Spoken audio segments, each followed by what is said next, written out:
हरिदासाचे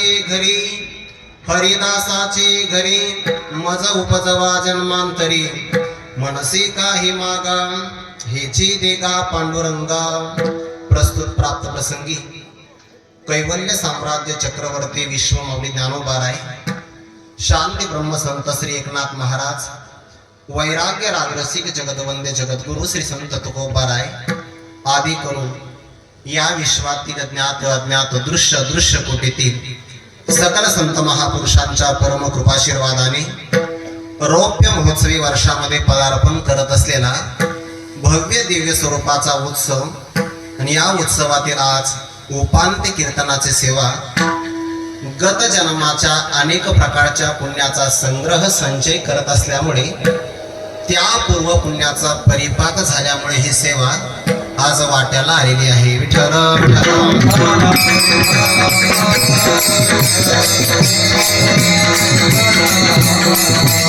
या धर्म मंडपामध्ये उपस्थित आपणा सर्वांच्या अंतकरणामध्ये विराजमान सर्व व्यापक परमात्म्याच्या सेवेकरिता म्हणून घेतलेला अभंग वारकरी संप्रदाय रूपी मंदिराच्या कलशस्थानी विराजित वैराग्य राग रसिक जगदवंद्य जगद्गुरु श्री संत तुकोबारा यांच्या गाथेतील भगवंताकडे प्रार्थना करणारा मागणी करणारा चालचरणाचा अभंग घेतला असून प्रस्तुत अभंगातून जगद्गुरु श्री तुकोबाराय भगवंताचा आपल्याला मागण्याचा आग्रह झाल्यामुळे पारमार्थिक संबंधाने 3 प्रकारच्या मागण्या अभंगातून प्रकट करतात।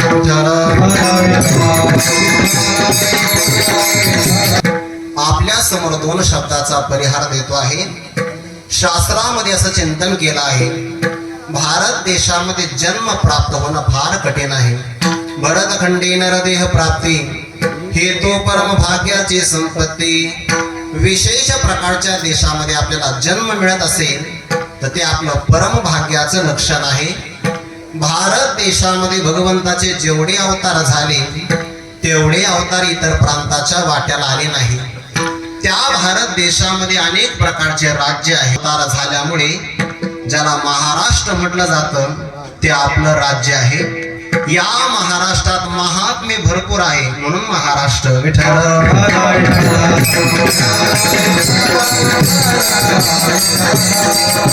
वैकुंठवासी प्रातस्मरणीय गुरुवर्य श्री विठ्ठल महाराज गुले बाबा पाठामध्ये सांगायचे, बुवा महाराष्ट्रामध्ये संतांचं उभं पीक आहे आणि या वाक्यावर गुरुवर्य श्री बाबा भाष्य करायचे, उभं पीक म्हणजे पान कमी फळ जास्त।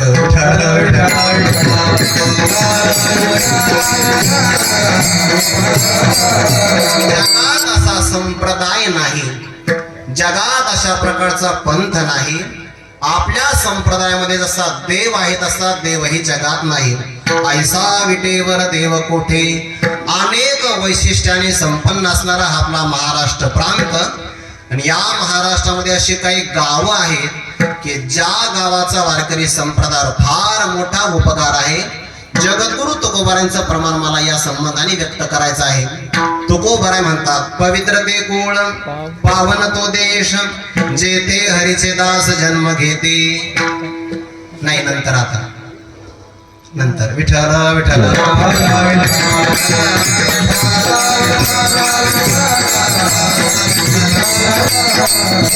अजून एकदा विठोबारुक्माई भजन होणार आहे, तेव्हा तुम्हाला संधी पुढच्या पंचवार्षिकला। विठ्ठल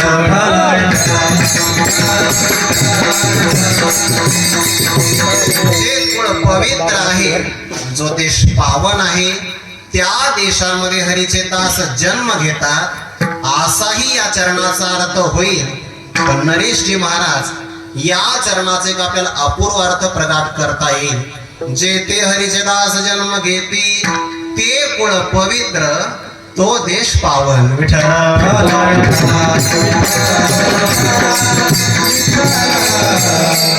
पवित्र कुळाचं हरीचे दास जन्माला येतात तर ज्ञानोबारांची ओवी आहे, अगा दैत्याचे आपुळी प्रल्हाद तो मी न्याहाळी।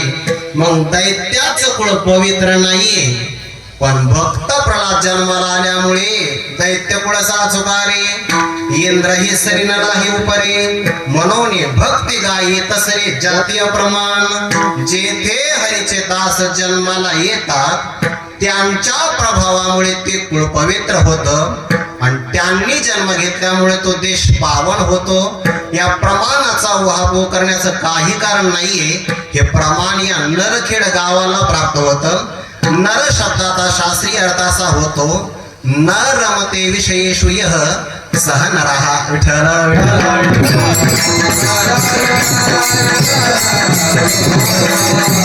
जे विषयात रममान होत नाही, न रमते विषयात रममान होत नाही त्यांना नर असं म्हणतात.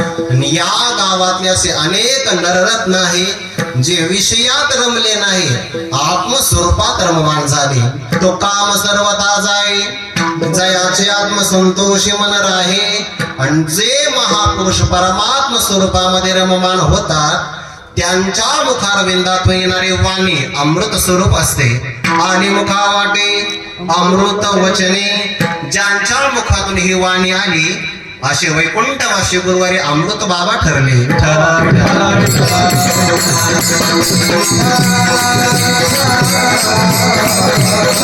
जगद्गुरु तुकोबारांची अभंग वाणीच आहे, पण त्या अभंग वाणीला गेय रूपता प्राप्त करून देण्याकरता या भूमीवर ज्ञानोबारांच्या प्रमाणानुसार ऐसा बोधचे केवळ होणी असे निष्कळून त्याही वरी भजन शिवळ माझा ठाई.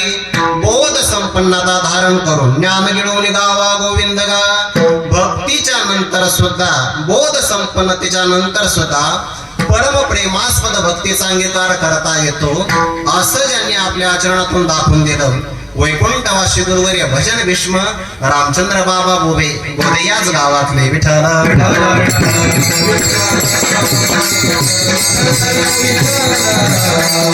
वक्ता आणि श्रोता या दोघांचा असणारा समन्वय साधण्याकरता किंवा ताल आणि विशिष्ट प्रकारचे असणारी भजनाची संगीतबद्धता साधण्याकरता थोडक्यामध्ये नाद ब्रह्म आणि शब्द ब्रह्म यांचा समन्वय साधायचा असेल तर त्याकरता मृदंग असावा लागतो. आणि या मृदंग विद्येमध्ये ज्यांना मृदंग महर्षी असं म्हटलं जातं. मी गुरुवारी बाबांच्या मुखातून ऐकलं आहे श्री वैकुंठवासी पांडुरंग बाबा वैद्य यांचं कार्य एवढं मोठं आहे, भारत रत्न सुद्धा कमी आहे त्यांच्या पुढे.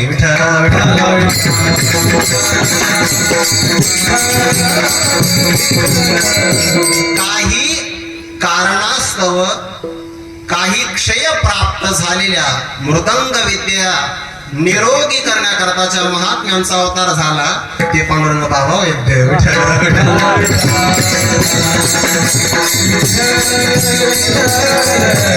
ज्यांच्या सानिध्यामध्ये हा आपण परमार्थाचा आनंद लुटतो आहे. मगाशी मी एक वाक्य बोलून गेलो, कार्यक्रमाचं हे रौप्य महोत्सवी वर्ष आहे. महोत्सव रौप्य आहे पण या कार्यक्रमातले सगळे क्षण सुवर्ण आहेत.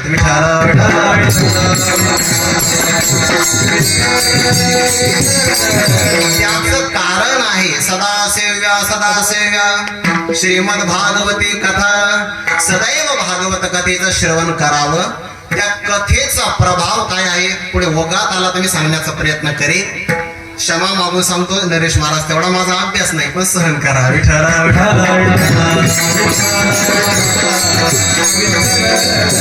श्रीमद भागवताची कथा आपण श्रवण करत आहात आणि सगळ्यात महत्वाचा भाग आहे महापुरुषांच्या सानिध्यामध्ये केलेला परमार्थ अनंत पटीने आपल्याला फल देण्याकरता कारण ठरतो. श्रीमद भागवतातलं एक प्रमाण आहे स्वकीयम यत् भवेत् तेज तच्च भागवते दधात. परमात्मांनीच धामाला गमन करत असताना भगवंताने आपलं सगळं तेज भागवत ग्रंथामध्ये प्रकट करून ठेवलेलं आहे. त्या संबंधाने मला असं वाटतं आहे आपल्या वारकरी संप्रदायामध्ये विश्व मौली ज्ञानोबारायापासून संप्रदायाचा प्रारंभ आहे श्री सद्गुरु निवृत्तीनाथांपासून तर प्रामाण्य मानलं जात आहे निळोबारायापर्यंत. रास एकच आहे बघा, निवृत्तीनाथ आणि निळोबाराय.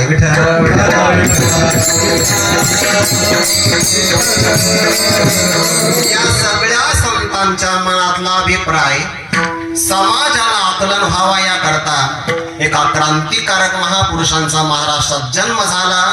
स्वानंद सुखनिवासी गुरुनाम गुरु सद्गुरु जोग महाराज. जोग महाराजांची जर क्रांती आपल्या जीवनात वाटायला आली नसते तर मला नाही वाटत आपण कीर्तन केलं असतं. जोग महाराजांचा आपल्यावर झालेला प्रसाद आहे, कारण त्यांनाच ज्ञानोबांचा प्रसाद प्राप्त झालेला आहे. त्या प्रसादातून ही सगळी परंपरा किंवा वारकरी संप्रदायामध्ये जोग महाराजांपासून तर अगदी गुरुवर्य श्री मोठे बाबापर्यंत जेवढेही या परंपरेतले महान महान गुरुजन मंडळी होऊन गेले, त्या सगळ्यांचं तेज एका विग्रहामध्ये प्रगट झालं, ते म्हणजे गुरुवर्य श्री बाबा.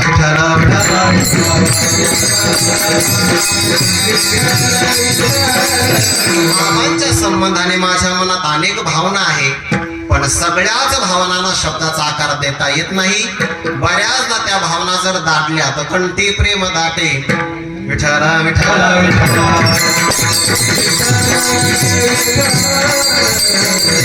बाबांच्या सगळ्या असणाऱ्या व्यवहाराचा खूप प्रभाव मनावर झालेला आहे. बाबा जेव्हा जातात तेव्हा ज्ञानोबांची मला ओवी आठवते. कमळावरी भ्रमर पाय ठेवीत हळूवार, कोचंबेल केशरिया शंका, लागती तेत होय जीवा सुख. बाबांचा चरणस्पर्श एखाद्या जीवाला प्राप्त झाला तर त्याला असं कधीच वाटणार नाही माझ्यावर ओझ पडलं आहे. उलट त्या जीवाला असं वाटेल बाबांनी एकच पाय का दिला, दुसराही द्यावा.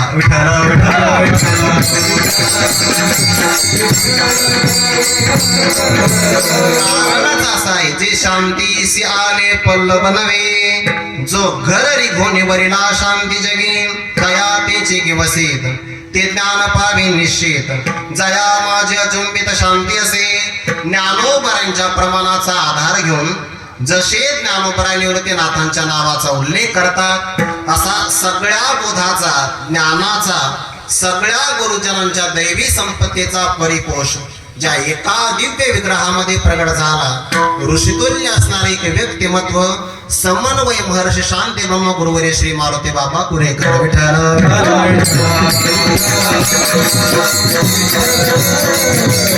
पारमार्थिक अंगाने बाबांचं वर्णन करावं अशी माझी योग्यता नाहीये, पण मला एवढं मात्र नक्की माहितीये की आपल्या सगळ्यांचं कौतुक बाबाच करू शकतात. तुम्ही मृदंग वाजवतात, तुमचं वाजवणं बाबांनी पाहिलं ते तुमचं कौतुकच आहे. आपण सगळे एक एक प्रकारची चाल म्हणतो आहे, ते बाबांनी ऐकणं हे आपलं कौतुकच आहे. बाबा आपल्या कीर्तनात येणं, बाबा आपल्या कथित प्रवचनामध्ये येणं हे बाबांचं वात्सल्य आहे, हे मातृहृदय आहे. विठ्ठल पारमार्थिक अंगाने जर आपण विचार केला तर उत्तर भारतातले उच्च पदाला प्राप्त झालेले संन्यासी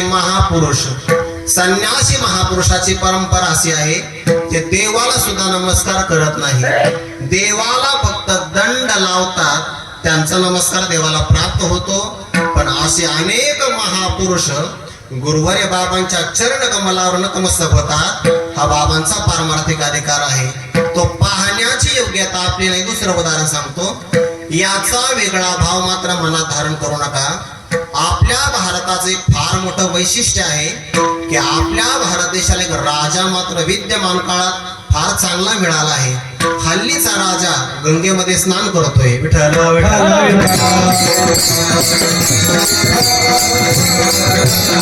जागतिक पटलावर एवढं त्या राजाचं वजन आहे की जगातले सगळे माणसं त्यांचा शब्द प्रमाण मानतात. आणखी तुम्हाला अधिकार सांगून जातो, 500-550 वर्षानंतर अयोध्येमध्ये भव्य दिव्य स्वरूपाचं प्रभू रामचंद्रांचं मंदिर उभारलं आणि त्या मंदिरामध्ये रामललांच्या मूर्तीची प्राण प्रतिष्ठा करण्याचा अधिकार ज्या व्यक्तिमत्वाला प्राप्त झाला, राजकीय क्षेत्रातलं ते व्यक्ती राजर्षी व्यक्तिमत्व आहे. हे आपल्याला मान्य करावंच लागेल. पुण्याशिवाय कोणीही मंदिरात येत नाही.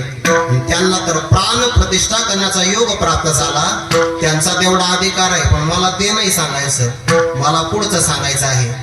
असे असणारे पंतप्रधान श्री क्षेत्रात बेहुला जेव्हा येतात, त्या रंगमंचावर माझे उमेश महाराज एक भावना होती बरं का. रमेश महाराज, माझ्या मनातला एक संकल्प होता की गुरुवर्य श्री बाबांची आणि पंतप्रधान नरेंद्र मोदीजी यांची कधी ना कधीतरी भेट व्हावी पण मला असं स्वप्नातही वाटलं नाही की ती भेट मलाही डोळ्याने बघता येईल. विठ्ठल विठ्ठल.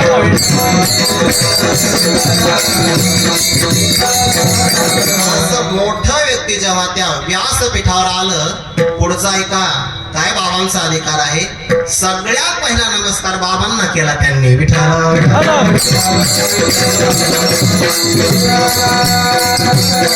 एवढा मोठा परमार्थातला अधिकार आहे, एवढी लौकिक संपन्नता व्यक्तिमत्वता आहे, पण तरी सुद्धा बाबा आमच्या सारख्या विद्यार्थ्याला विचारतात, ज्ञानेश्वर जेवला का रे? विठ्ठल विठ्ठल.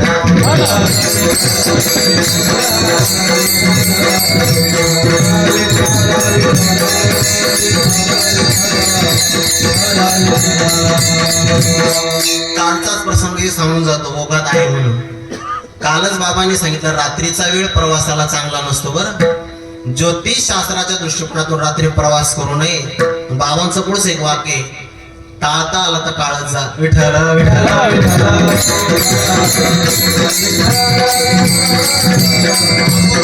त्या प्रांतातल्या हो आपला काय अधिकार आहे या गोष्टी करता सीताराम बाबा ही साक्ष आहे. बाबा एकदा अधिक मासाला नेवाशाला त्या कार्यक्रमासाठी गेले. सहज बाबांची एक पिशवी घेऊन मी तिथं आलो.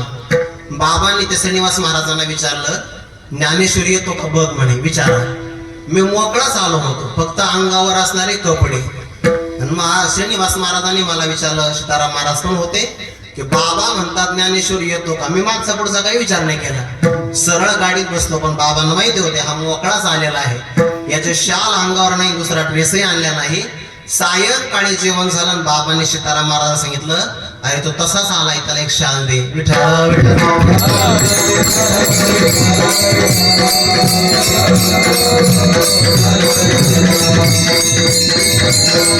बाबांच्या संबंधाने आपण काय बोलावं. आमच्या सारख्या हजारो साधकांना जे कौतुकाची थाप मिळते ना, ते खरं सांगू का अविनाश महाराज, बाबांचं हे कौतुक आपल्याला मिळालं ना, काही मिळवायचं नाही आता. विठ्ठल विठ्ठल.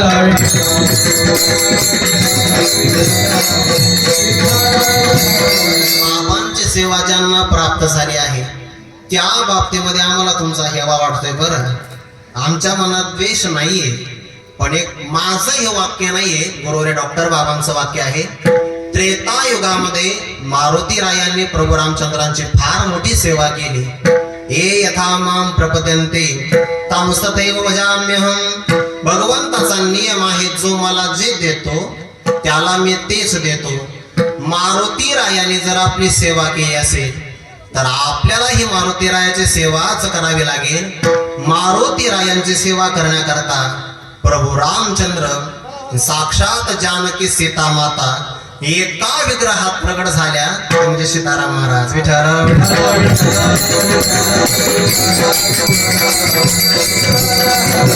या संबंधाने आपल्या सर्वांच्या चरणी भाव व्यक्त करून अभंग चिंतनाला मला प्रारंभ करायचा आहे. मस्तका माझा पाया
मस्तक माझा पायावरी या वारकरी संतांच्या आपणा सर्वांच्या चरणी मनोभावे अभिवादन करून अभंगाचा भाव आपल्या समोर ठेवायचा आहे. या प्रस्तुत अभंगातून तुकोबराय भगवंताकडे मागणी करतात, पण मागणीचा विशेष मात्र असा आहे, तुकोबराय स्वतः मागत नाही बरं, देवाने आग्रह केला म्हणून मागतात. मनसे का हे मागा. भाव असा आहे की या अभंगातून तुकोबरायाला परमात्मा मागणी करण्याचा आग्रह करतात, काहीतरी आम्हाला मागा.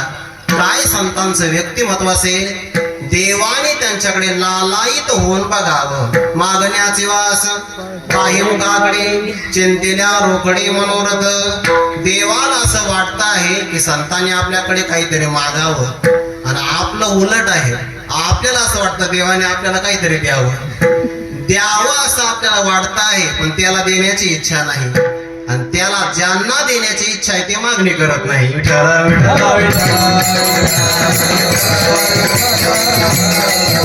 भागवतानुसार जगद्गुरु तुकोबराय भक्त प्रल्हादांचा अवतार आहे. हिरण्यकश्यपूचा वध झाला. भक्त प्रल्हादावर प्रभू प्रसन्न झाले. भक्त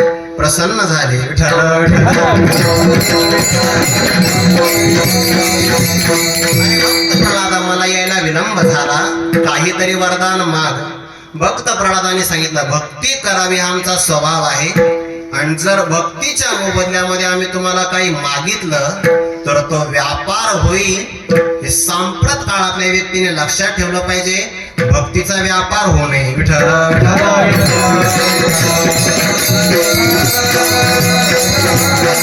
काही मागणे आम्हानुचित वडिलांची रीत जाणत असो, काही मागणार नाही. भगवंताने आग्रह केला. बरं, जर तो काही मागणी मागत नसेल, म्हणजे माझं वरदान स्वीकारत नसेल, तर मग एक काम कर प्रल्हादा, तूच मला वरदान दे. भक्त प्रल्हादाने सांगितलं, काही हरकत नाही, तुमचं वरदान मी घेणार नाही, पण मी तुम्हाला वरदान देतो आहे. भगवंताने सांगितलं, मग मला एकच वरदान दे, माझ्याकडून काहीतरी मागून घे, हेच मला वरदान दे. भक्त प्रल्हाद होते ते म्हणजे असं शब्दामध्ये मला फसवितो. मी तुला वरदान देण्याची प्रतिज्ञा केली, त्या मोबदल्यामध्ये काहीतरी मागून घे, असं तुम्हाला वरदानाची अपेक्षा करतो आहे. मग मी तुला एकच मागतो आहे की मला मागण्याची बुद्धी होऊ नये, हेच मला दे.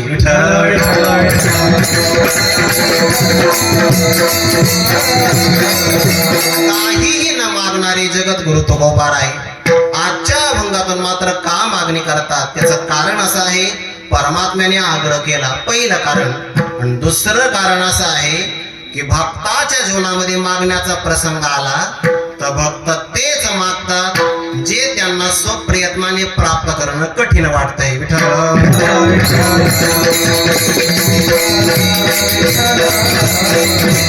परमार्थ करण्याकरता काही गोष्टी अनुकूल असाव्या लागतात. बरं, श्रीमद भागवतामध्ये 10 गोष्टी सांगितलेल्या. आगमोपप्रजादेश, कालकर्मच जन्मच, ध्यान मंत्र संस्कारो दशैते गुण हे तवहा. त्यामध्ये जन्म एक कारण सांगितलं आहे.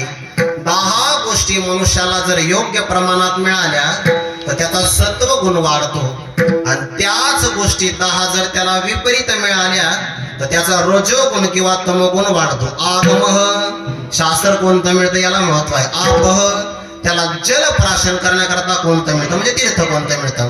प्रजा, लोकांची संगती कोणती आहे. देश, कोणत्या प्रांतात राहतो. काल, दुपारी आहे का सकाळी ब्रह्ममुहूर्ताला उठलेला आहे. कालः कर्मच जन्मच, जन्म त्याला कारण आहे. तो जन्म एखाद्या परंपरेत आला तरी कारण आहे, किंवा श्री गुरूंचा अनुग्रह प्राप्त झाला तर नवीन जन्म हा सुद्धा गुणाच्या वाढीलाच कारण आहे.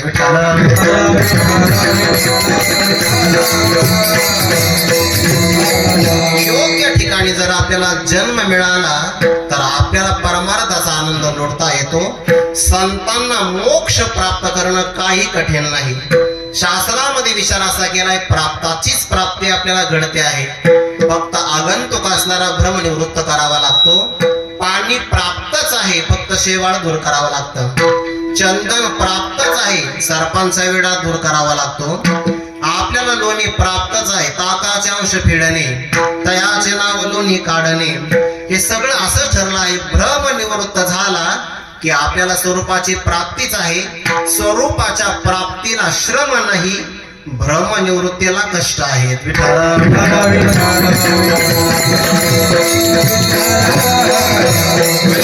संत मोक्षाची सुद्धा अपेक्षा करत नाही.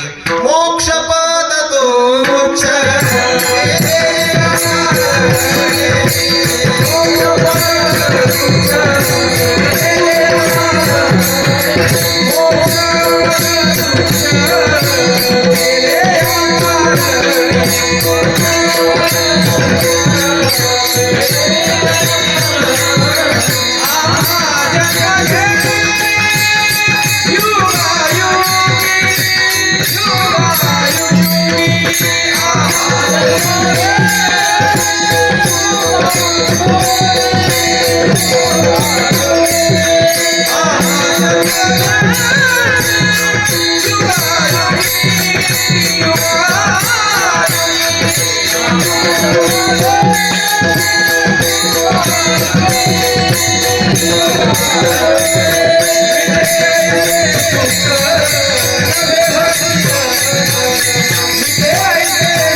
या सुखासाठी संत मोक्षाचे सुद्धा त्यागाच्या भूमिकेवर आरूढ होतात. मोक्षपदे तुच्छ केले या कारणे अमाजन्म घेणे योगायोगे.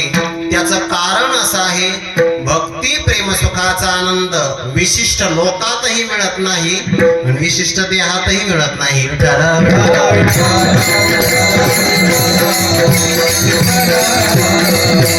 आनंद अतिशय दुर्मिळ आहे, दुर्लभ आहे. ब्रह्मादिकांशी दुर्लभ वचिष्ट. ब्रह्मादिकाला इंद्राला भक्तीचा आनंद मिळत नाही. लोक विशेष आहे, देह विशेष आहे, तरी आनंद मिळत नाही. मृत्यू लोकामध्ये सगळी प्रतिकूलता आहे, पण भक्ती प्रेम सुखाच्या आनंदाला कमतरता नाही. गुरुवारी बाबांच्या भाषेमध्ये सांगायचं ठरलं तर स्वर्गामध्ये पिण्याकरता अमृत आहे, इथं पिण्याचं पाणी विकत घ्यावं लागतं. स्वर्गामध्ये कल्पतरूचे बगीचे आहे, पण इथं सगळ्या येड्या बाबळीच आहे.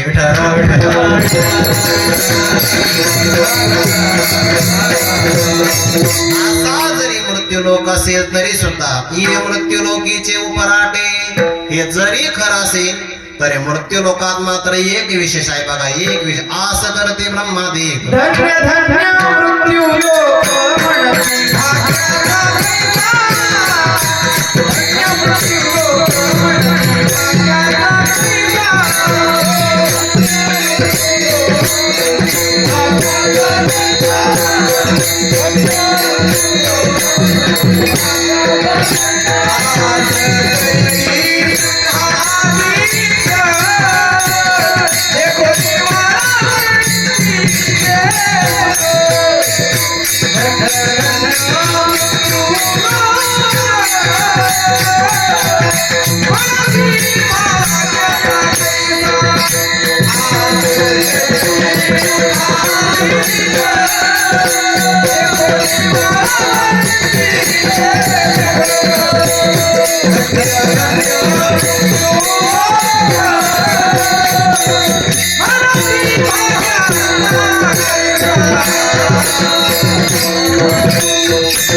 ब्रह्मादिक पदाने बाकी सगळे घ्यायचे. असं करीते ब्रह्मादिक. देखोन वाळवंटीचे सुख म्हणते धन्य धन्य मृत्यू लोक म्हणते भाग्याचा कैसा. काय मृत्यू लोकातल्या लोकांच्या वाट्याला भाग्य आला आहे. आम्ही विनाकारण, आपल्या शब्दामध्ये विनाकारण माशी झाले, ब्रह्मदेव झाले, पण गोपाळने न झाले, वारकरी झाले नाही. लोक दुसऱ्याच माळी घालतात, तुळशीची माळ परिधान करत नाही. हा आनंद मिळत नाही. म्हणून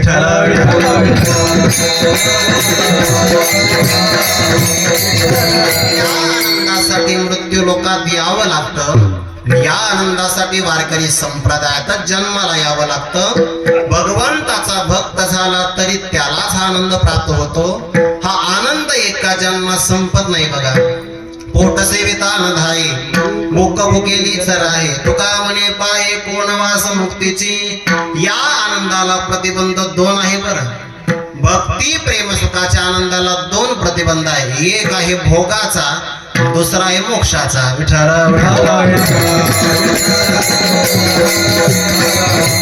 जयाची आवडी केली मजसे कुळवाडी. भोग मोक्ष बापुडी त्याची डिपुळी. ज्यांची एवढी आवड आहे त्या आवडी करता ते भोगाचा स्वीकार करत नाही. आणि आपल्याला जर हा आनंद प्राप्त करायचा असेल, मोक्षाला जर गेलो तर पुन्हा जन्माला येण्याचं कारण नाही. न पुनरावर्तते न पुनरावर्तते यद् गत्वा न निवर्तन्ते तद्धाम परमं मम. म्हणून जे खरे भक्त असतात तर देवाला मागणी करतात. जो आनंद भक्ती प्रेम सुखाचा उपभोगला आहे तो आनंद भोगण्याकरता आम्हाला जन्माला घालावं. तुका म्हणे गर्भवासी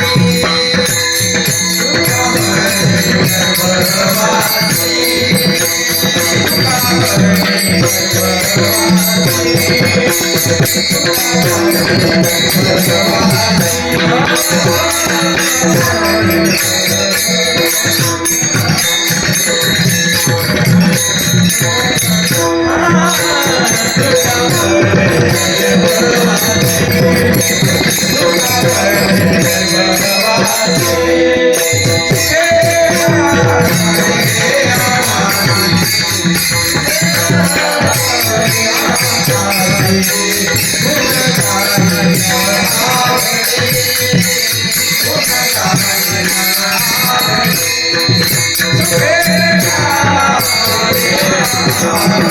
म्हणून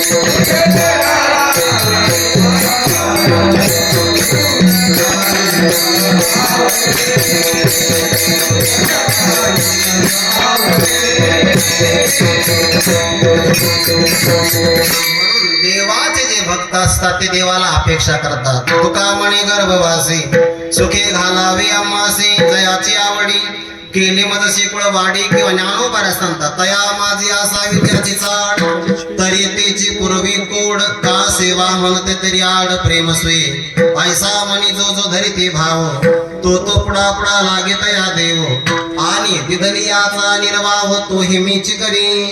भगवंताचे खरे भक्त मोक्षाची अपेक्षा करत नाही. आपल्याला भक्तीचा आनंद भोगायचा असेल तर जन्माला यावं लागतं. या जन्मात आनंद मिळाला आहे. भगवान आपल्याला आग्रह करतो आहे.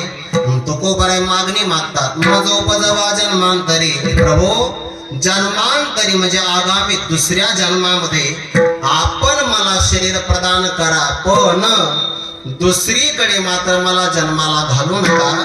भगवंताने विचारलं तुम्हाला जन्म पाहिजे असेल तर कुणाच्या घरात पाहिजे ते तरी सांगा.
काय गोड मागणी तुकोबराय करतात. तुकोबरांच्या मागण्यातलं कौशल्य पहिल्या चरणातून प्रगट होत आहे. मज उपजवा जन्मांतरी जन्मांतरी म्हणजे अन्य जन्मामध्ये म्हणजे आगामी जन्मामध्ये मज उपजवा मला एका विशिष्ट प्रकारच्या देहामध्ये जन्माला घाला. पण मागणीचं कौशल्य मात्र असं आहे भाव असा योग भ्रष्टाला सुद्धा जन्म मिळतो आणि नित्य मुक्त कोटीतल्या महात्म्याला सुद्धा जन्माला येता येतं. स्वतंत्र प्रकार आहे. विठारा विठारा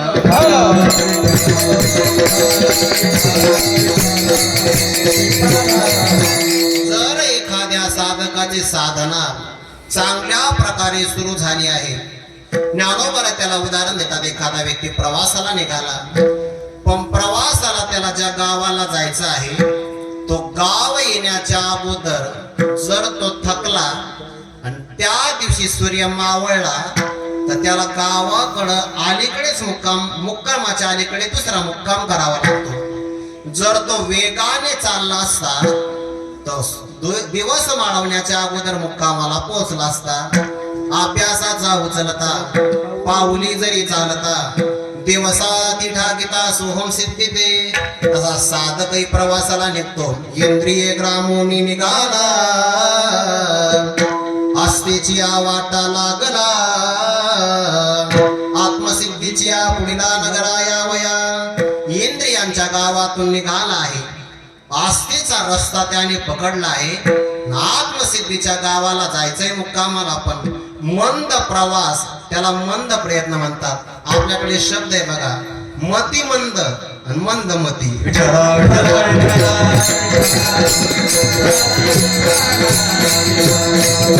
दोन्हीचाही अर्थ फार जास्त काही फरक नाही पडणार. एकाची मतीच मंद आहे आणि एक मंद असल्यामुळे मती आहे.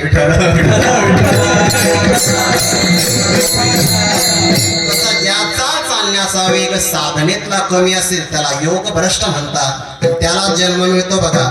प्राप्य पुण्यकृतां लोकां नशित्वा शाश्वती समाः शुचीनां श्रीमतां गेहि योगभ्रष्टो विजायते अथवा योगिनामेव कुले भवति धीमतां दोन प्रकारचे योगभ्रष्ट सांगितले पवित्र श्रीमंत कुळामध्ये जन्माला येणारा आणि गरीब आणि पवित्र कुळात जन्माला येणारा योग भ्रष्टाला जन्म येईल पण दुसरा गरीब कुळातला जन्म मात्र दुर्लभ आहे बरं श्रीमंत आणि पवित्र कुळात जन्म मिळाला तर श्रीमंतीची अनुकूलता असल्यामुळे परमार्थाला विलंब लागू शकतो पण गरीब कुळातला जन्म आणि पवित्र कुळामध्ये मिळाला तर त्याला वेळ लागत नाही आणि बहुधा हरिदास गरीबच असतात विठ्ठल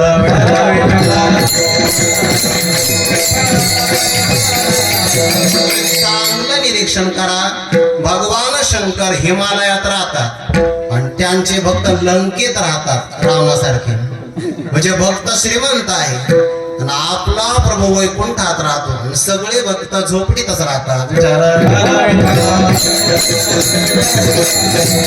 परमार्थ करता व्यावहारिक प्रतिकूलता अनुकूल असते हरिदासाच्या घरात भोगांची अनुकूलता नसल्यामुळे तुकोबारा म्हणतात हरिदासाचे घरी या हरिदास शब्दाचे आपल्याला दोन अर्थ करता येईल बरं सामासिक पदाने हरीचा दास तोही हरिदासच आहे आणि हरी ज्याचा दास तोही हरिदास आहे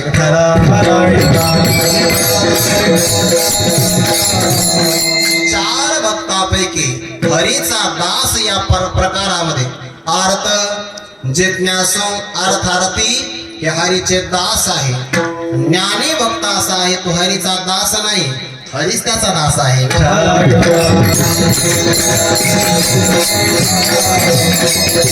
एका नवलतया प्रभूचे अद्भुत प्रेम भक्ताचे जे सारथ्यपण पार्थाचे करीत असे रथी श्रेष्ठ असतो सारथी त्यापेक्षा कमी असतो न्यून असतो परमात्मा सारथी झाला अर्जुनाचा दास सेवकाचा होय साचा अंकित भगवंताला कोणत्या प्रकारचा अभिमान नाही तुकोबाराय मागणी किती गोड मागतात मला जन्म मिळावा हरिदासाच्या घरातच मिळावा आता हरिदासाच्या घरात जन्म मिळावा त्या घराचं लक्षण आहे बघा हरिदासाचं म्हणजे भक्ताचं घर आहे त्या घराच्या समोर तुळशी वृंदावन असेल त्या घरातल्या लोकांच्या सगळ्यांच्या गळ्यामध्ये पवित्र तुळशीची माळ असेल त्या घरामध्ये वारकरी संप्रदायाची पताका असेल विठ्ठल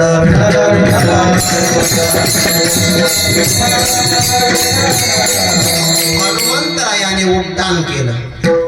उड्डाण केल्यानंतर बाबा सांगत असतात इतक्या वेगात पुढे गेले तप्पड लंकेतच गेले तिथे विचारलं रावणाची लंका कुठे आहे म्हणजे रावणाची लंका मागच राहिली म्हणे मग तुम्ही पुढे आला कसे जसे काही वारकरी पुढच्या मुक्कामाला जातात तसे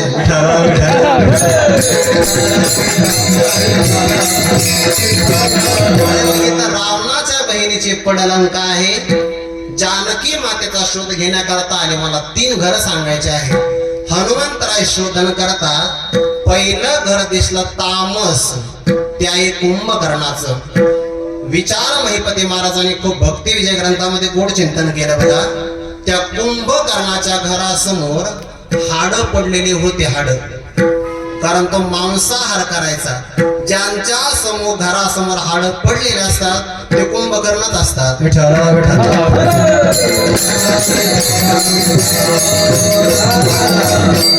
तामस घर आहे व्यावृत्ती केली हरिदासाचं घर नाही दुसऱ्यांदा घरामध्ये गेले तर इंद्रजिताच्या घरामध्ये राजसी घर आहे भोगासक्त आहे हनुमंतराला जानकी तिथं सापडणार नाही आणि एक घर पाहिलं ज्या घरासमोर तुळशी वृंदावन आहे ज्या घराच्या भिंतीवर सूर्य आणि चंद्राचे असणारे चिन्ह आहे ज्या घरासमोर वेलकम नाही रामकृष्ण हरी लिहिलेला आहे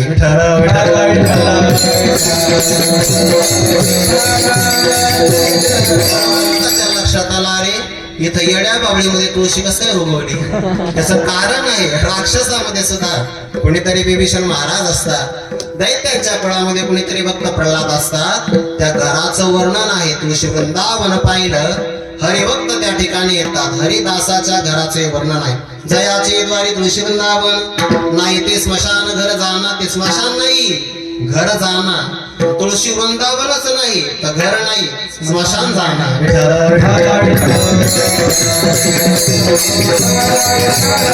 अशा हरिदासांच्या घराची निवड तुकोबार आहे. किती गोड पद्धतीने करतात, कौशल्य आहे बघा. यातला बारकावा खूप महत्वाचा आहे बरं. हरिदास भगवंताने शोधावा आणि त्या हरिदासांच्या घरात तुकोबारांना जन्म द्यावा. जबाबदारी देवाकडे आहे. जसं आपण एखाद्याला पत्र पाठवतो, त्या पत्रावर आपण पत्ता टाकतो. पत्ता लिहिला की फक्त पेटीत टाकायचं, बाकी पुढचं काम पोस्टमन पाहणार आहे. तसं हरिदासाची घरी आपण म्हणायचं, पुढचा शोध देवाने लावायचा.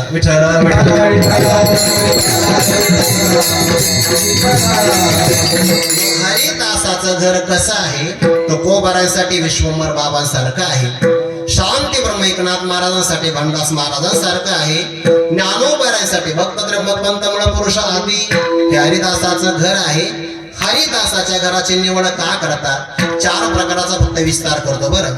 हरिदासाच्या घरात साधना आहे, हरिदासाच्या घरामध्ये साध्य आहे, हरिदासाच्या घरात संत आहे, हरिदासाच्या घरामध्ये संतुष्टी आहे.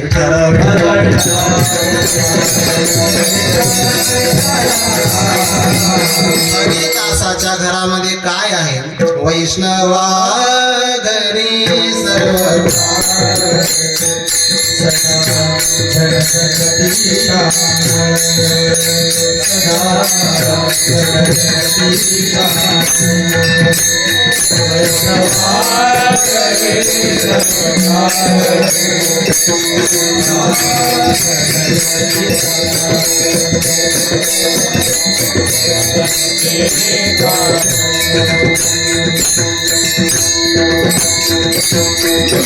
वैष्णवा घरी सर्व काळ ही चाल श्रवण केले तर वैकुंठवासी गुरुवारी बोधे बाबांची आठवण होते बरं.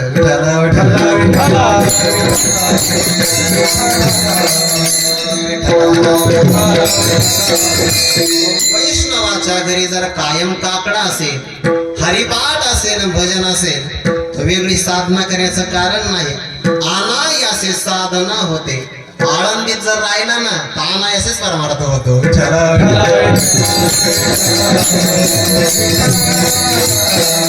हरिदासाचे घरी तुम्हाला महाराज हरिदासाचं घर पुन्हा वैष्णवा घरी दोन्ही एकच आहे. फार लक्षण करण्याचं काही कारण नाही, दोन्ही एकच आहे की नाही. हरिदासाची घरी साधन आहे, हरिदासाच्या घरी साध्य. बघा साध्य कोण आहे? परमात्मा. तयापाशी पांडवा मी हरपला की वसावा, जेतनाम घोष बरवा करीते माझा. साध्य आहे, हरिदासांच्या घरी साध्य आहे. हरिदासांच्या घरी संत येतात. नामयाचे भेटी ज्ञानदेवाने लोटांगण घातले नामदेवे. हे अगोदर नाही बरं, नंतर आहे. ज्ञानोबा नामदेवरायांच्या घरी जातात. गेल्यानंतर नामदेव महाराज नमस्कार ज्ञानोबारांना करतात. हरिदासाच्या घरी संत आहेत. अनायासे संत भेटतील, जन्म चांगला आहे. परमात्मा अनायासे भेटेल, जन्म चांगला आहे. साधना घडील, जन्म चांगला आहे. हरिदासाच्या घरी संतुष्टी आहे. बघा ज्या परमात्म्याला जे सुख वैकुंठात मिळत नाही ते सुख वैष्णवांच्या घरामध्ये मिळतं. ज्या सुखा कारणे देव वेगावला, ज्या सुखा कारणे देव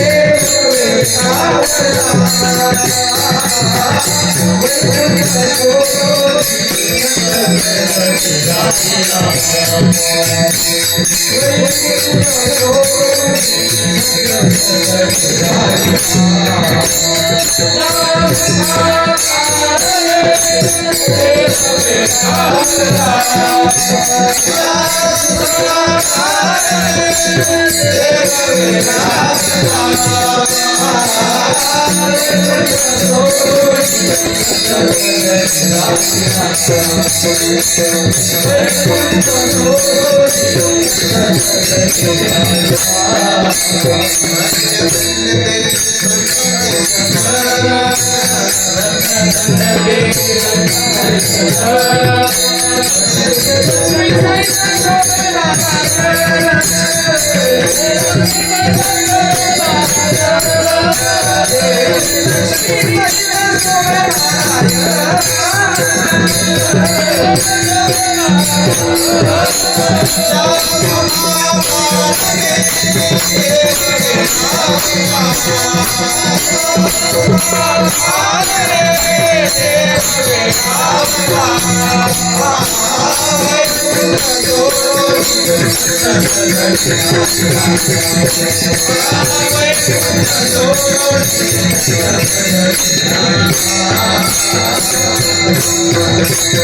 परमात्मा स्वयं यो वै उमादत् सुखम नाल्पे सुखमस्ति आनंदम ब्रह्म विज्ञानम आनंदम ब्रह्म असा आनंद स्वरूप असणार आनंद कंद परमात्मा पण त्याला सुद्धा संतांच्या घरामध्ये सुख मिळतं संतुष्टी हरिदासांच्याच घरात आहे ज्या सुखाकारणे देव वेडावला मग प्रकार असा आहे शांती ब्रह्म एकनाथ महाराजांचं भागवत श्रवण करण्यासाठी किंवा त्यांचं कीर्तन ऐकण्यासाठी भगवान परमात्मा विठोबा म्हणून 12 वर्ष नाथ महाराजांच्या कीर्तनामध्ये ध्रुपद धरायचे नाथांनी चाल पुढं म्हणावे आणि भगवान परमात्म्याने ते माग म्हणावे हा टाळ घेऊन उभं राहावं 12 वर्ष कुणीतरी भक्त आला भगवंताला तो आनंद सोडून द्यावा लागला पुन्हा 12 वर्ष शांती ब्रह्म एकनाथ महाराज भावार्थ रामाई सांगणार हे म्हणल्यानंतर तोच परमात्मा केशव भट्ट नावाने 12 वर्ष नाथांचा श्रोता म्हणून राहिला आणि भगवंताच्या लक्षात आलं दोन्ही वेळा फक्त आपण श्रवणच केलं सेवा काहीच नाही केली सेवेसाठी परमात्मा श्रीखंड यांच्या वेशामध्ये 12 वर्ष राहिला जगात एवढं भाग्य कुणाकडेच नाही बरं 36 वर्ष परमात्म्याने शांती ब्रह्म एकनाथ महाराजांच्या घरी सेवा करावी कावडीने पाणी ज्या घरी चक्र पाणी वाहे गुरुवर्य बाबा सांगत असताना सुकरी चंदन घासितो परमात्म्याने स्वतः ते चंदन घर्षण करावं त्याला लय ताकद लागते बरं ते माझ्यासारख्याच काम नाही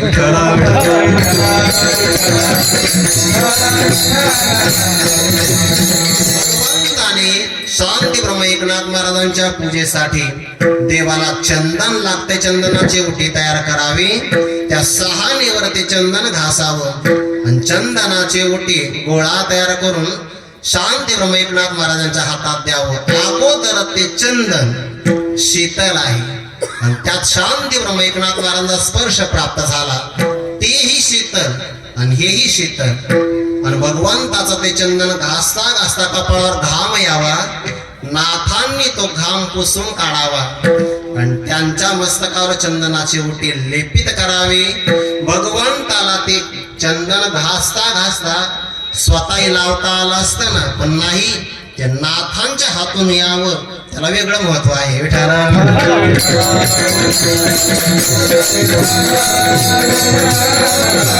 सुखाची तेची उळणी संतांची देखील चरणामध्ये येतो एक संताट आहे लाभ पाय उत्तम संतांच्या घरी साधन आहे हरिदासांच्या घरी साध्य आहे संत ही आहे आणि संतुष्टी असल्यामुळे हरिदासाचे घरी मज उपजवा जन्मांतरी पण प्रभो ऐक बर हे मी स्वतः मागत नाही मग कसे काय मागतात मनसे काही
प्रेमाची भाषा प्रकट करतात. बरं, आम्ही जर तुम्ही दिलं नसतं तरी स्वप्रयत्नाने मिळवलंच असतं. बरं, बाबांचा शब्द आहे, परमात्मा जर स्वतः म्हणत असेल, अजोपि सन्नव्य आत्मा भूतानां स्वरूपी सन् प्रवृत्तीं स्वामधिष्ठाय संभवाम्यात्ममाया.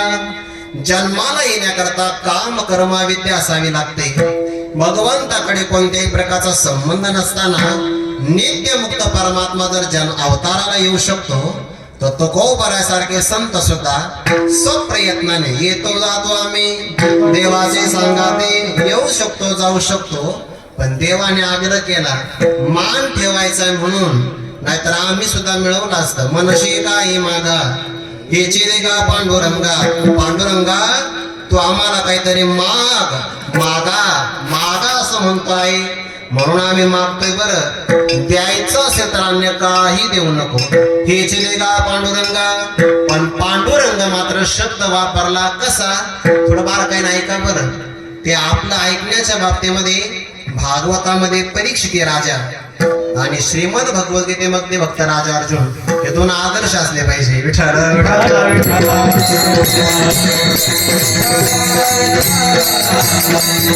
तिथे तलवारीचा आवाज होता, इथे फक्त घनाचा आहे. ऐका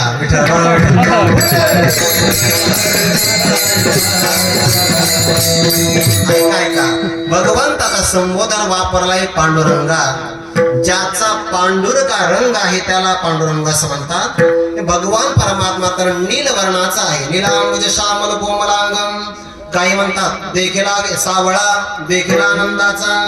मग भगवान परमात्मा सावळा आहे, अनादि बहुकाळ असा आहे का पंढरपुरीचा निळा भाव असा आहे. जसा भक्त पाही तसा त्याचा वर्ण आहे.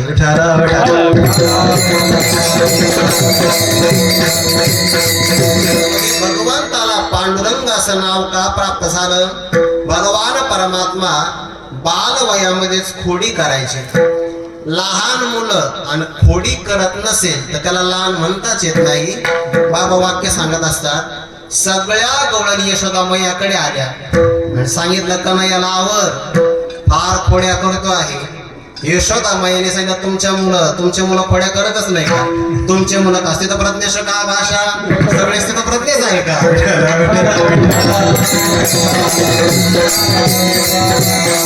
लहान मुलगा म्हणला की तो खोडीच करणार. तो कीर्तनकाराला विचारू शकतो, उद्या तुमचंच कीर्तन आहे ना?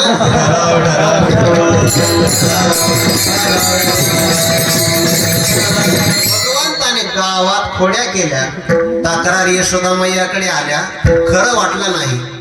उलट सांगितलं 12 घरच्या, तुम्ही सगळ्या 12 घरच्याच आहे ना, त्यामुळे तक्रार काही घेतली नाही. पण एकदा भगवंताने घरातच खोडी केली, मग यशोदा मैयाच्या लक्षात आलं गावात कोणाचंच ऐकत नाही, घरात कोणाचं ऐकत नाही. अशी जी मुलं असतात त्यांच्यामध्ये सुधारणा होण्यासाठी त्यांना बाहेर गावी पाठवावं लागतं. ऐका बरं, जे गावात कोणाचं ऐकत नाही, घरात कोणाचं ऐकत नाही, त्याच्यात बदल होण्यासाठी ते गावापासून दूर एखाद्या गावात पाठवावे लागतात. आणि बहुधा अशी मुलं आळंदीलाच येतात.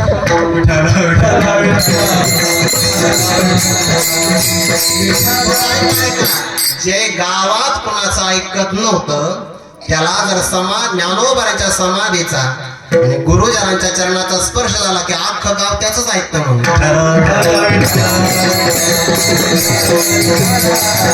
भगवंताने सांगितलं मग आपल्याला काय शिकतो का नाही? असाच राहतो. अरे फेट्यामुळे शोभा नसते, डोक्यातही काहीतरी असावं लागतं.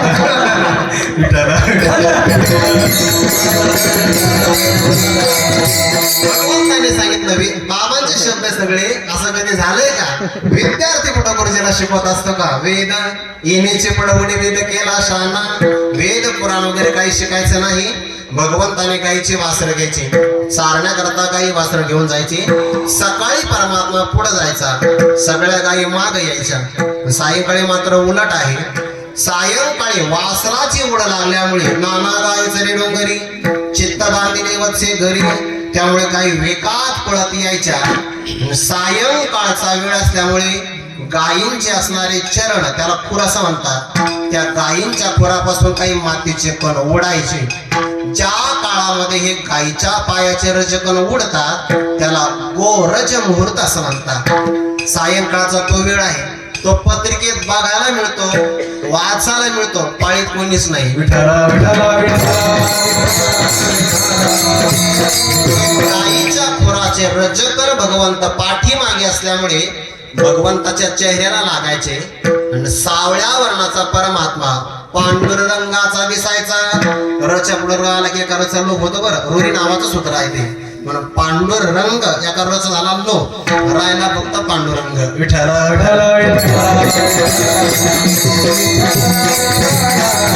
हे पांडुरंगा, जर तुम्ही गायी वासरांचा लळा पाळता, त्यांच्या इच्छा पूर्ण करता, तर मग हीची देगा पांडुरंगा, हीच माझी मागणी आहे. परमार्थ करता फक्त जन्म चांगला लागत नाही, जन्माच्या बरोबर संगती पण चांगली असावी लागते. सगळ्यात महत्वाचा संघ आहे संतांचा. महत्संग असतो दुर्लभो अगम्यो अमोघश्च. महापुरुषांचा संघ दुर्लभ आहे.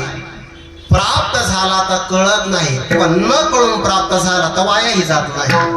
अशा संतांचा सहवास यदा कदाचित आम्हाला मिळाला तर त्यांचा लाभ प्राप्त करून घेत असताना आम्हाला कोणता संकोच वाटू नये. जगद्गुरु तुकोबाराभंगाच्या 3ऱ्या सगळ्यात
प्रबल प्रमाण कुणाचं असेल तर संतांचा आहे. शास्त्रामध्ये प्रमाणाचा विचार केला तर 6 प्रमाण आहे. 6 प्रमाणामध्ये प्रबल प्रमाण आहे वेदाचं. बरं, त्याला प्रबल प्रमाण असं म्हणतात. पंचदशिकारांचा शब्द आहे. प्रमाणोत्पादिता विद्या प्रमाणम प्रबलम विना नश्यति न वेदांतात प्रबलम मान विक्षते. सगळ्यात प्रबल प्रमाण आहे वेदाचं. त्याला शब्द प्रमाण असं म्हणतात.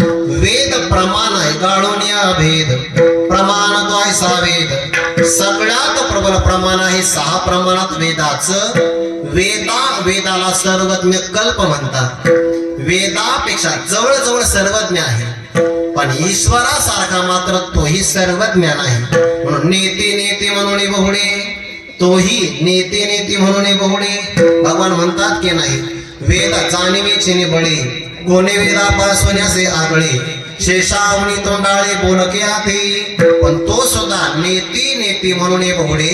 वेदापेक्षा सर्वज्ञ आहे परमात्मा, आणि परमात्मापेक्षा जर सर्वज्ञ कोण असेल तर ते संत आहेत. बरं, एकच फक्त प्रमाण आपल्या समोर ठेवतो.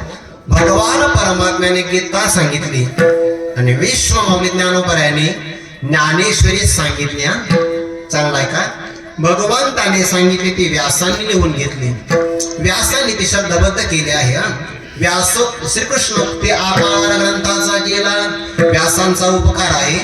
आणि त्याच भगवद्गीतेचं मराठी भाषेत व्याख्यान ज्ञानोबा करतात, सच्चिदानंद बाबा लिहून घेतात. मग प्रबल प्रमाण कोण आहे?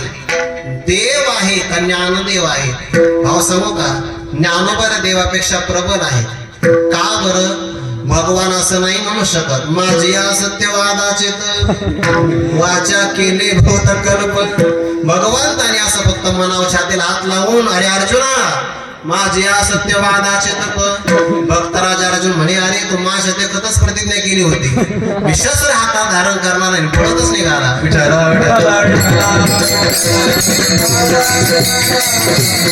परमात्मा म्हणू शकत नाही, पण ज्ञानोबा म्हणतात माझी या सत्यवादाचे तप वाचा केले भूतकल्प. म्हणून संत देवापेक्षा प्रबल आहे. बघा भगवद्गीतेतला एक श्लोक आहे, नासतो विद्यते भाव ना भावो विद्यते सतः उभयोरूपी दृष्टान्तस्त्वनयोस्तत्वदर्शिभिः.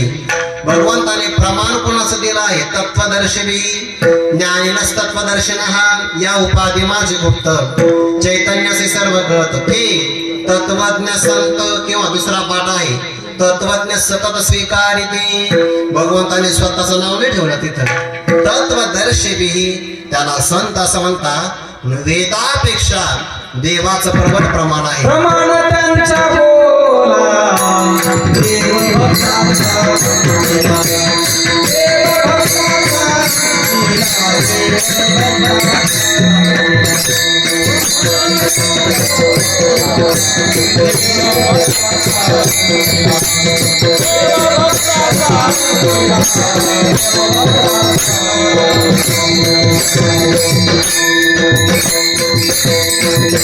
सगळ्यात प्रमाण आहे संत.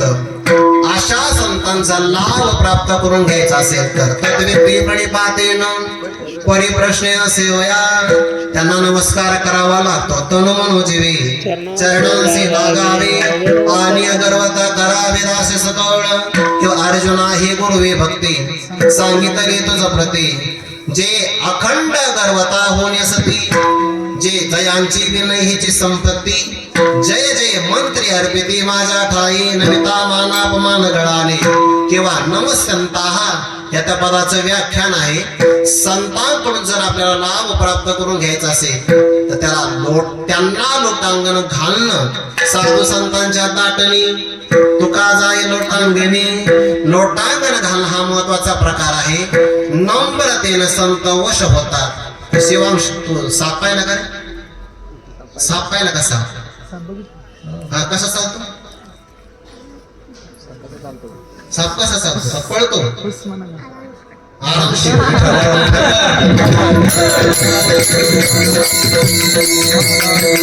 तर आरामशीरच दिलं ते मस्त. कसा चालतो रे सार्थक? असं वाकडा तिकडा चालतो की नाही? सर्प चालताना वेडा वाकडा चालतो, पण एका ठिकाणी सरळ चालतो. कुठं? वारुळात. जर तो वारुळात सुद्धा मी मागचा माझा नित्य सोडणार नाही असा म्हणून वेडा वाकडा चालला तर अंगाची सालपट निघते. म्हणून रस्त्यावर जरी वेडा वाकडा चालला तर सर्प वारुळात सरळच जातो. तसं तुम्ही व्यवहारात कसे वागा, संतांच्या जवळ सरळ या.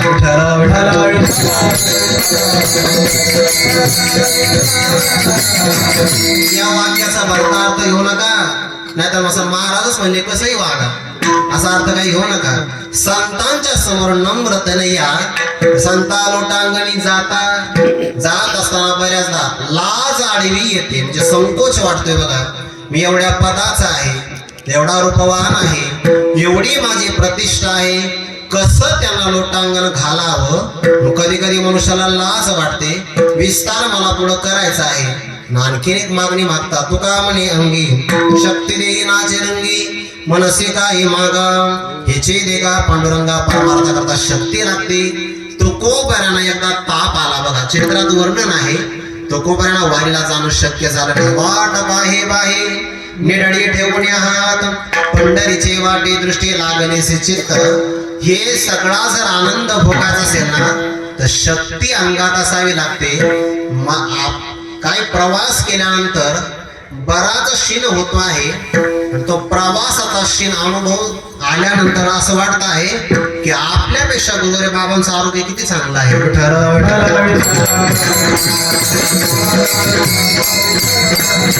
गुरुबंधूची आपली चर्चा होते आहे ना.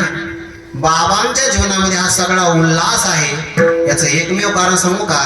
महापुरुष जेव्हा भक्ती करतात, ब्रह्मचिंतन करतात, पाठ सांगतात, तेव्हा त्यांच्या अंतःकरणाची वृत्ती आतमध्ये असणारा जो आनंदाचा सागर आहे ना, त्यामध्ये निमग्न होते आणि परिणाम असा होतो की त्यांना त्याच्यातून ऊर्जा मिळते. बाबा पाठामध्ये किती प्रसन्न असतात हे ज्यांनी पाठ ऐकले त्यांना माहिती. मी तुम्हाला माझ्या अनुभवाचं उदाहरण सांगतो. आम्ही 4थ्या वर्षाला जाईपर्यंत आम्हाला नाश्ता नव्हता. 4थ्या वर्षात गेला तर बरोबर नरेश महाराज, आपण 4थ्या वर्षामध्ये गेलो तर नाश्ता सुरू झाला. ओघात विषय आठवला म्हणून सांगतो. बाबांचा 4थ्या वर्षाचा पाठ 8च्या पुढे असतो. बाबांचा नित्यनेम वगैरे सगळ्या ओळखल्यानंतर 8-8:30ला पाठ असतो आणि नेमके पाठ चालवतात मार्गशीर्ष महिन्यात. कार्तिकीची थंडी असते आणि पहिल्या त्या 4थ्या वर्षाचा आमचा पहिला दिवस आणि 4ही वर्षाला नाश्ता होणार. 4ही वर्षाला नाश्ता म्हणजे 400 विद्यार्थ्याला नाही, 600 विद्यार्थ्याला. म्हणजे का बरं? 3 वर्षाचे 300 आणि एकट्या पहिल्या वर्षाचे 300.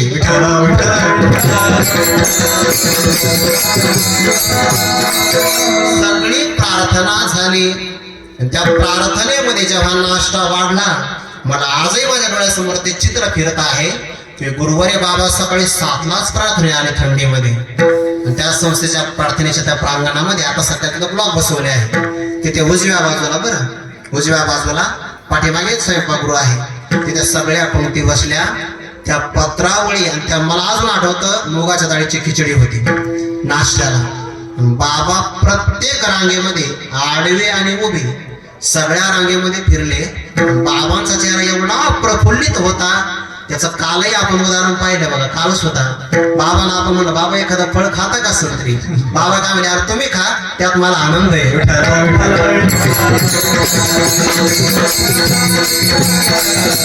एवढं वात्सल्य जगात गुणाकडे आहे ना. आपला विद्यार्थी तृप्त झाला तर तो आनंद बाबा घेतात. बाळकाची आदनी धाईचे.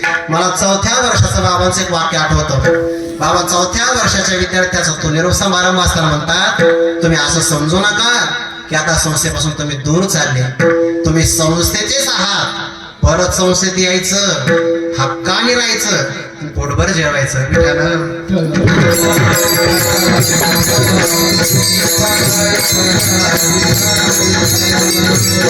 कामने अंगी शक्ती देनाचे रंगी मनसे काही मागा हिची देगा पांडुरंगा. 5-10 मिनिटाचा कालावधी बाकी आहे.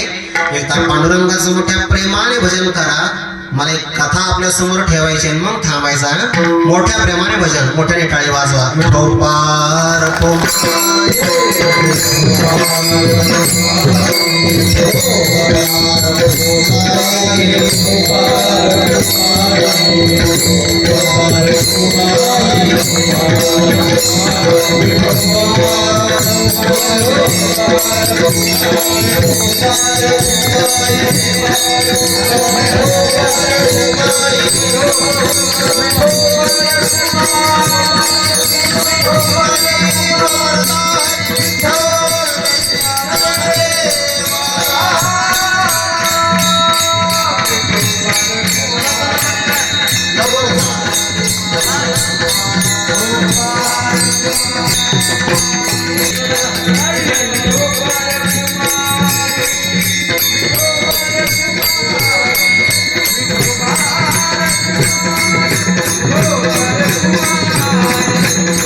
शक्ती देनाचे रंगी मनसे काही मागा हिची देगा पांडुरंगा. संतांचा आपल्याला लाभ प्राप्त करायचा असेल तर त्याला उपाय आहे. संतांना नमस्कार करावा. लिंग का प्रतिमा दिठी देखत केव अंगिष्टी लोटीचे काठी पडली जैसे 8 अंगाचा स्पर्श होणं त्याला साष्टांग नमस्कार असं म्हणतात.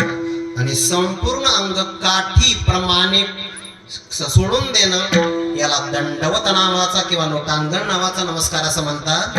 शास्त्रामध्ये नियम असा आहे की चरणाला स्पर्श करणं हाही नमस्कार आहे, लांबून हात जोडणं हाही नमस्कार आहे, 8 अंगाचा जमिनीला स्पर्श करणं हाही नमस्कारच आहे, लोटांगण घालणं हाही नमस्कार आहे. पण शास्त्र मात्र माता भगिनींना साष्टांग आणि लोटांगण नमस्कार घालण्याची परवानगी देत नाही.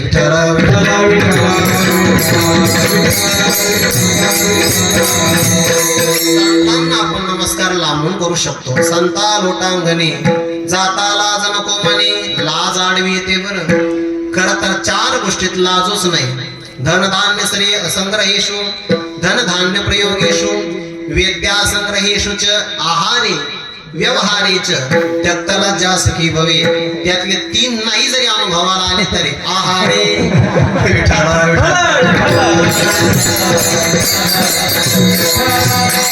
विद्या संग्रह करण्यात लाजू नये, धनधान्याच्या प्रयोगात लाजू नये, आहार करत असताना लाजू नये. सावकाश जेवावं. बाबा मला म्हणजे तू सावकाश जे तुला वेळ लागतो. उमेश महाराज म्हणजे थांब त्याला वेळ लागतो, हात धुवू नको. आणि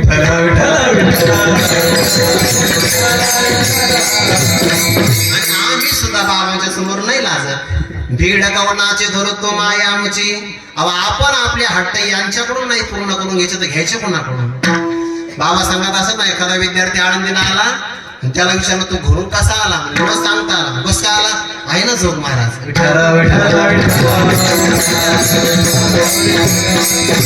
आपल्याला तरी कोण आहे त्यांच्याशिवाय. तू गुरुबंधू पिता, तुझ्या आमची इष्ट देवता, तुझी सदा रक्षता पदे आमते. 4 व्यवहारात गोष्टीमध्ये लाजू नये. पण माणसं व्यवहारात निर्लज्ज होतात, पण परमार्थात मात्र लाजतात. लाजू नये बरं. मग परमार्थामध्ये संतांना नमस्कार घालण्याकरता काय आडवं येतं? कधी कधी सेवेचा अभिमान आडवा येतो. पहिलं पूर्व जीवनामध्ये नामदेवराय या संतांकडे आले, सगळ्यांनी नमस्कार घातला. पण पंढरीच्या लोकांना या विमान पाया पडे जन एकमेका. नामदेवरायाने सगळ्यांना आशीर्वाद दिला, तथास्तु असा आशीर्वाद दिला सगळ्यांना. कल्याण असतो असा आशीर्वाद दिला. नमस्कार मात्र केला नाही. सेवेचा थोडासा सूक्ष्म स्पंज आडवाला, तो नंतर निवृत्त झाला, तो भाग सोडून द्या. सेवेचा अभिमान कधी कधी संतांची लीला आहे बरं, त्याच्यातून लीला घ्या. नंतर नामदेव महाराजांना सुद्धा असं म्हणू नका, संतांची लीला असते ते घेतलं पाहिजे आपण. बाकीचं काही घेऊ. एक सारभूतम तदुपासनीयम. कधी कधी सेवेचा अभिमान आडवा येतो, कधी कधी सिद्धी आडव्या येतात बरं. सिद्धी आडव्या येतात. सगळ्या सिद्धी प्राप्त झाल्या चांगदेव महाराजांना, पण सगळे त्यांची पूजा करायचे. काही लोकांनी सांगितलं चांगदेव महाराजाला जे जमत नाही ते वय वर्ष 11 विश्वमौली ज्ञानोबा यांनी करून दाखवलं. रेड्या मुखे वेद बोलविला. पैठण क्षेत्रामध्ये हे घडलं. चांगदेव महाराज शिष्याना म्हणले आपल्याला त्यांना भेटायला जायचं. शिष्य म्हणे महाराज अहो सिद्धी कोणाच्या टिकत असतात का? सिद्धी नाही टिकत, यात नवल नाही, प्रसिद्धी टिकत नाही.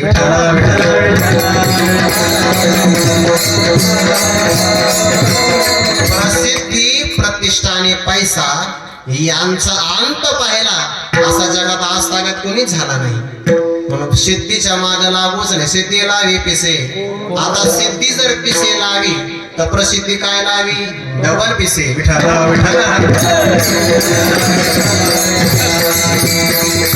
सिद्धी कोणाच्या टिकत असतात का? मग त्यांनाच आपण पत्र पाठवू. पण अगोदर शहानिशा करू की नाही? पैठणला पत्र पाठवलं, बातमी खरी कळाली. पुन्हा ते आळंदीला गेले, आळेपाट्याला रेडेश्वराला समाधी दिली. शिष्याने मात्र काही कळूच दिला नाही. पत्र पाठवलं कोरं, 65 ओव्यांचं उत्तर मिळालं. अर्थच लागेल. कोरं पत्र पाठवण्याच्या अगोदर बाबा सांगत असतात काय लिहावं मायना कळानच. चिरंजीव लिहावं तर पराक्रम मोठा आहे, ते तर स्वरूप लिहावं तर वयाने लहान आहे. कोरच पाठवलं. एक विद्यार्थी मला काय पेन शाई नाही का? म्हणजे शाई पेनात आहे पण इथंच काय काय. कोरं पत्र पाठवून 65 ओव्यांचं उत्तर. चांगदेव महाराजांनी विचार केला आपण आता भेटायला गेलं पाहिजे. सर्पाचा चाबूक आहे, वाघाचं वाहन आहे. आले सिद्धीचा वापर करून ज्ञानोबाच्या लक्षात आलं सिद्धीचा अभिमान आहे सिद्धीतूनच दूर केला पाहिजे.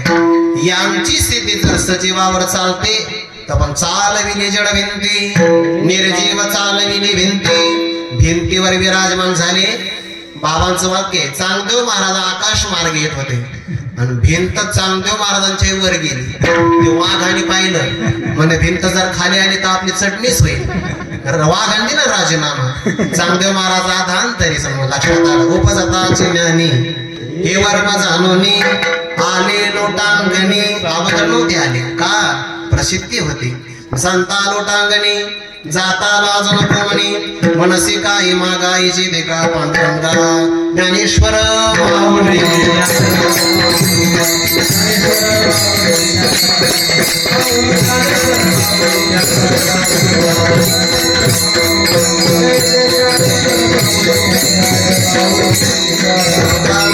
शक्ती दे माझे रंगी मनसी काही मागायची देगा पांडुरंगा. वारकरी संप्रदायातल्या एवढ्या महापुरुषांना जन्म देणारे हे गाव आहे आणि या गावात आपल्याला येण्याचा योग प्राप्त झाला हे आमचं भाग्य आहे. या गावाचे रजकन पवित्र आहे ते आम्हाला लागावे. आम्ही सगळे गुरुबंधू इथं आलो आहे. या गावाचं जल पवित्र आहे त्याचं तीर्थ आपल्याला प्राशन करण्याकरता मिळावं म्हणून इथं आलो. या गावामध्ये अनेक महापुरुषांचे श्वास घुमलेले आहेत. त्या वायूचा आपल्या जीवनामध्ये स्पर्श प्राप्त व्हावा याकरता आपण सर्वांनी आमच्या सगळ्या गुरुबंधूंना सामावून घेतलं. गुरुवारे बाबांची जन्मभूमी जसं की नामदेव महाराज भगवंताला म्हणतात मायभूमी यांची चला पाहू डोळा. यांची जन्मभूमी जी आहे आपण पाहू ती आपेगाव त्यांनी पाहिली असं आपल्यालाही म्हणता येईल की मायभूमी यांची चला पाहू डोळा. आपण सगळे इथपर्यंत आलो. सर्वांना विनंती आहे की आपण मोठ्या संख्येने येता पण भावी काळामध्येही संस्कार या भूमीतून सगळ्या महाराष्ट्राला प्रकाशित करण्याकरता आपली जबाबदारी बघा. आता इथे गुरुवारे बाबांच्या घराण्यातले म्हणजे कुरेकर बाबांच्या घराण्यातले वैद्य बाबांच्या परंपरेतले बोधे बाबांच्या परंपरेतले लहान लहान बालक आहे की नाही हे प्रातिनिधिक स्वरूपामध्ये आहे. आजोबांचं नातू जास्त ऐकत असतो. सगळ्या आजोबांचं आजीचं कर्तव्य आहे की त्यांनी लहान मुलांना कीर्तनात आणलं पाहिजे. लहान मुलं झोपले तरी चालतील बरं कारण नामस्मरणात कानात जाईल. प्रविष्टोयम का नरेंद्रेन स्वानाधाव सरोरुहम. कानात गेलं तर भविष्यात हृदयात परिवर्तन होईल.